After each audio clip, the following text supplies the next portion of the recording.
নমস্কার বন্ধুরা, আমার চ্যানেল সঙ্গীতার প্রতিদিনে তোমাদের সবাইকে স্বাগত জানাই। এখন বাজে সকাল 8টা। দেখি তো বন্ধুরা, এখন আমি পুজোর জন্য ফুল তুলছি। তো আজকে সকালের ওয়েদারটা কিন্তু অনেকটাই গরম।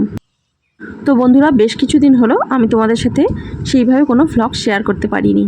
তো বন্ধুরা, আজকে আমি তোমাদের সাথে একটি বিষয় শেয়ার করব। কেমন লাগলো অবশ্যই কিন্তু একটি কমেন্ট করে জানিও। এই সমাজে অনেক স্ত্রী ও মা আছে যারা সন্তান ও স্বামীকে প্রশ্ন করে, তুমি কাকে বেশি ভালোবাসো? বন্ধুরা, আমি আজকে যে বিষয়টি শেয়ার করছি, বিষয়টি কিন্তু খুবই সুন্দর। তোমাদের কিন্তু সম্পূর্ণ শোনার আমি অনুরোধ করছি। তো পুরো ভিডিওটি স্কিপ না করে দেখতে থাকো। একজন মা তার ছেলেকে জন্ম দেন নারী থেকে। একজন স্ত্রী সেই ছেলেকেই স্বামী হিসাবে জন্ম দেন হৃদয় থেকে। একজন মা তার অদেখা ছেলেকে অনুভব করে পেটে হাত রেখে 10 মাস। একজন স্ত্রী সেই অচেনা ছেলেকেই অনুভব করে বুকে হাত রেখে সারাটা জীবন। একজন মা জন্ম দেন এক শিশুপুত্রকে। একজন স্ত্রী জন্ম দেয় একজন পরিণত পুরুষকে।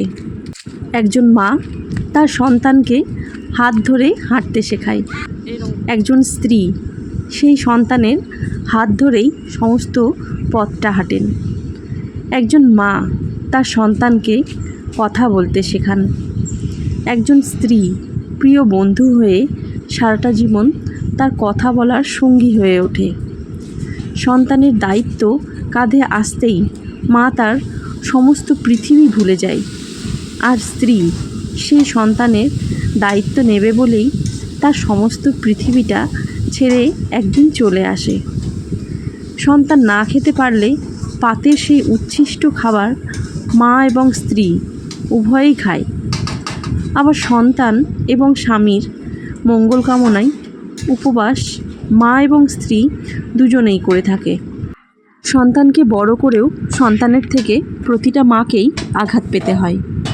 আবার স্বামীকে বিয়ে করেও প্রত্যেকটি স্ত্রীকে এক না একদিন নির্যাতিত হতেই হয়। মায়ের কাছে সন্তানের জীবনে দায়িত্ব নেওয়ার শুরু প্রায় 20 বছর। স্ত্রী স্বামীর জীবনের দায়িত্ব নেয় শেষ বাকি 60টি বছর। কখনো কখনো সেটি 80 বছরও যেতে পারে, যদি 100 বছর আয়ু হয়। সন্তানের শৈশবে তার মলমূত্র মাই পরিষ্কার করেন। সন্তান যখন বৃদ্ধ হয় তখন তার এই দায়িত্ব তার স্ত্রীর কাঁধেই বর্তায়। মায়ের কোল হলো সেই কোল যেটি সন্তানের প্রথম বিছানা। স্ত্রীর কোল হলো সেই কোল যেটি শেষ বিছানা। তবে সমাজ এবং পরিস্থিতি আজ এমনই যে ছেলেটির বিয়ের পর মায়ের সাথে স্ত্রীর তুলনা করা হয়, যেখানে প্রতিটা মুহূর্তে মাকেই শীর্ষস্থানে রাখা হয়। যেখানে দুজনের ভূমিকাই সমান, সেখানে সামাজিক নজরে কেন মা আর স্ত্রীর মাঝে তুলনামূলক দ্বন্দ্বে বারবার পাঁচিল উঠবে বলতে পারো? গর্ভ থেকে জন্ম নেওয়ায় মা ও স্ত্রীর মধ্যে যদি সবথেকে বড় পার্থক্য হয়ে থাকে, তাহলে শেষ একটা কথাই বলবো, একজন আপনাকে গর্ভধারণ করেছেন আর অন্যজন আপনার জন্য গর্ভধারণ করবেন। বন্ধুরা, আজকে ভিডিও সম্পর্কে কোনো কথা বললাম না। আজকের বিষয়টি খুব সুন্দর, সেই জন্য বিষয়টি তোমাদের সামনে তুলে ধরলাম। অবশ্যই তোমাদের মতামত কমেন্টে জানিও কেমন লাগলো তোমাদের।